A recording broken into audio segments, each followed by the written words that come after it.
Élias. Où était Élias? Il tourna la tête brusquement et le vit. Élias était là, à quelques mètres, inconscient. Son corps semblait intact, mais son visage était figé dans une expression de terreur absolue. Noah se précipita vers lui, le secouant violemment. Élias, réveille-toi!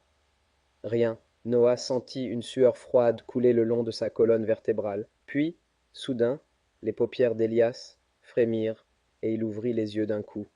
Ses pupilles étaient dilatées, comme s'il venait de voir quelque chose d'indescriptible. Il inspira brusquement et saisit le bras de Noah avec une force inattendue. Noah, on n'est pas seul. Le sang de Noah se glaça. Un bruit résonna dans l'air, un bruit de pas, un pas lent, traînant, qui semblait venir du fond du couloir obscur qui s'ouvrait devant eux. Noah se figea. Il tourna lentement la tête vers l'origine du bruit. Une silhouette se dessinait dans l'ombre, indistincte, mouvante, avançant à une lenteur insupportable. Noah n'arrivait pas à en distinguer les traits, mais il sentait sa présence, il sentait quelque chose de froid, d'inhumain, une essence qui n'appartenait pas à leur monde. Élias agrippa son bras.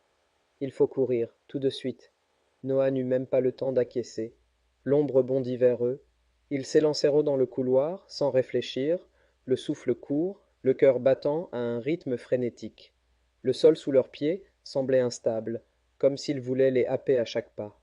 Les murs rétrécissaient, le couloir s'étirait, devenant interminable. La lumière bleutée vacillait autour d'eux, projetant des ombres déformées sur les murs de pierre. Derrière eux, le bruit de pas accélérait. Quelque chose les poursuivait. Noah ne voulait pas se retourner. Il sentait la présence dans son dos. Il la sentait beaucoup trop proche.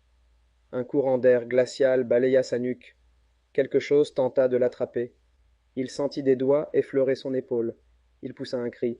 Puis, soudain, le couloir déboucha sur une immense salle circulaire. Ils s'arrêtèrent net. Le sol était fait de pierres lisses, et au centre se dressait une statue colossale. Une silhouette humanoïde, haute de plusieurs mètres, recouverte d'inscriptions anciennes. Mais ce n'était pas ça qui les figea. C'était ce qui était à ses pieds.